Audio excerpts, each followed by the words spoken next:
Hello. Today we're going to talk about managing your weight. And I want to begin with a lovely quote that I found on Facebook because that's where all lovely things are found. Dieting is easy. It's like riding a bike. And the bike is on fire, and so is the ground, and everything is on fire because you're in hell. And if you've ever tried to lose weight, maybe you can relate to this. But first, the correct answer, folks, is C. But I wanted you to feel like you were in the classroom, so I had to throw in a poll question. Let's move on. We're going to talk about energy balance. And energy balance occurs when intake is equal to expenditure. In a few moments, I'll have a slide that tells you that when I use the word energy, I'm referring to calories. So energy balance occurs when the amount of calories that you are consuming is equal to the amount of calories that you are using or expending. And weight tends to be stable during this period. Positive energy balance occurs when the amount of calories you're taking in is greater than the amount of calories that your body is expending or using. During this period, body weight tends to increase, and you are said to be in positive energy balance. Negative energy balance occurs when the amount of calories or energy you're taking in is less than the amount of calories or energy you're expending. During this period of time, you tend to lose weight, and that is referred to as negative energy balance. Principles of energy balance are as follows. 1 pound of fat is equal to storing 3,500 calories. Now, I know that there's a lot of information out there saying a calorie isn't a calorie or that calories from protein is different from calories from fat. I will go over a study before this is over that kind of reinforces for me that a calorie is still a calorie. And for our purposes, this is what we're going to go with. In order to lose body fat, you need to be in a calorie deficit. You need to be in negative energy balance. In order to gain body weight or body fat, you need to be storing those calories, or a calorie excess needs to be created. So your body weight changes are based on the relationship of energy intake and energy expenditure. And this is quite the balancing act. Energy in, and for our purposes, we're going to talk about energy as equal to calories. Not the boost you feel after a strong cup of coffee, because that's from caffeine. But for our purposes, energy and calories are the same thing. So energy in are the calories that we're consuming. Energy out, or energy expended, is through 3 ways. BMR, or basal metabolic rate, physical activity and exercise, and something called the thermic effect of food. And we'll look at all of these right now. So energy intake is calories.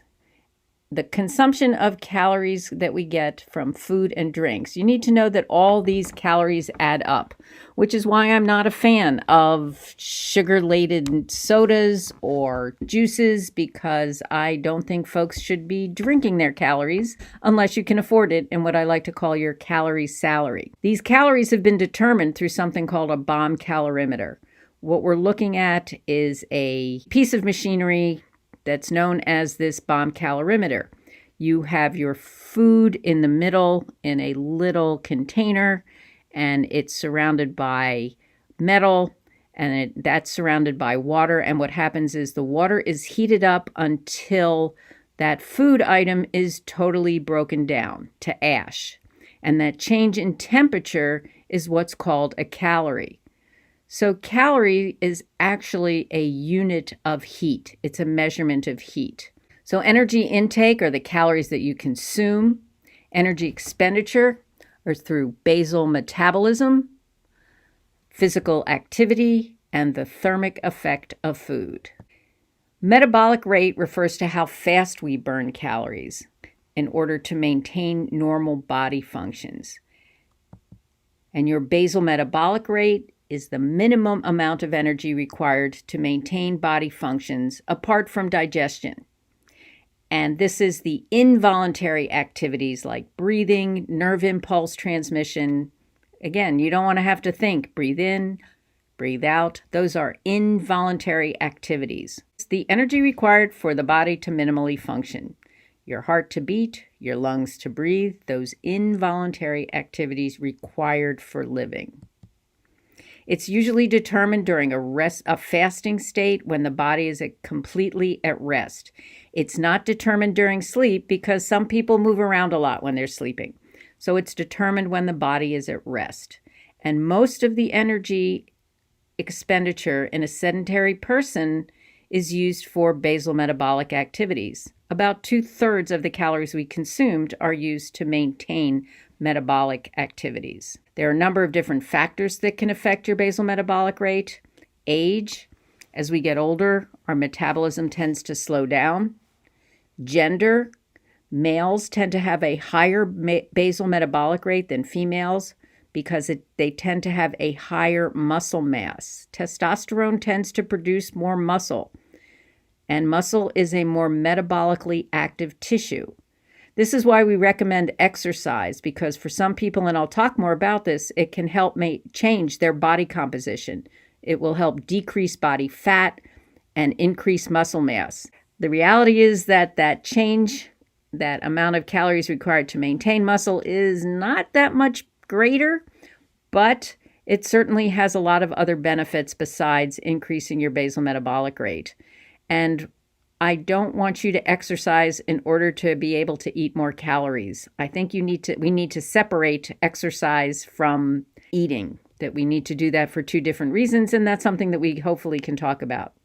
Physiologic state, people in a period of growth, when you're growing, you tend to have a higher basal metabolic rate. Pregnant women tend to have a higher basal metabolic rate. So there are different things that are going on in the body physiologically that can increase your metabolism. And surface area. A higher surface area or a greater surface area tends to use more calories.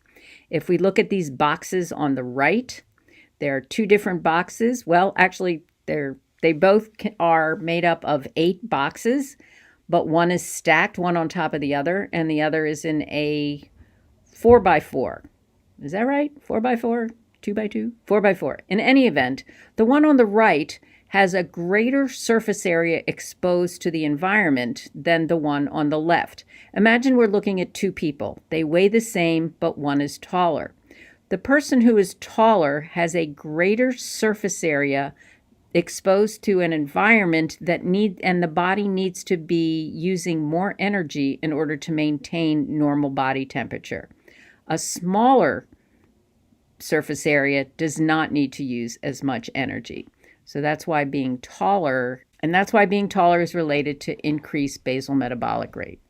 The second way in which we expend energy is through physical activity, and this is voluntary movement. So BMR or basal metabolic activities are involuntary. Physical activities are voluntary movement of muscle. And it's the total amount of energy expended increases with body weight and intensity of exercise.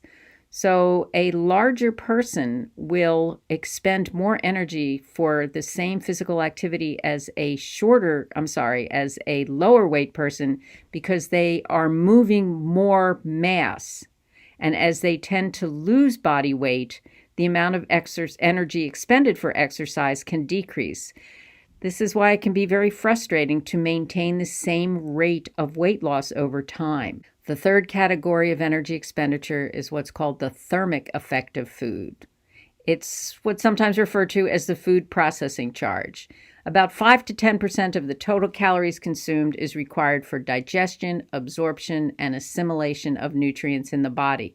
This is where that celery question sometimes comes up. Is it true that it takes more calories to eat celery than is actually in celery? And the absolute answer is no.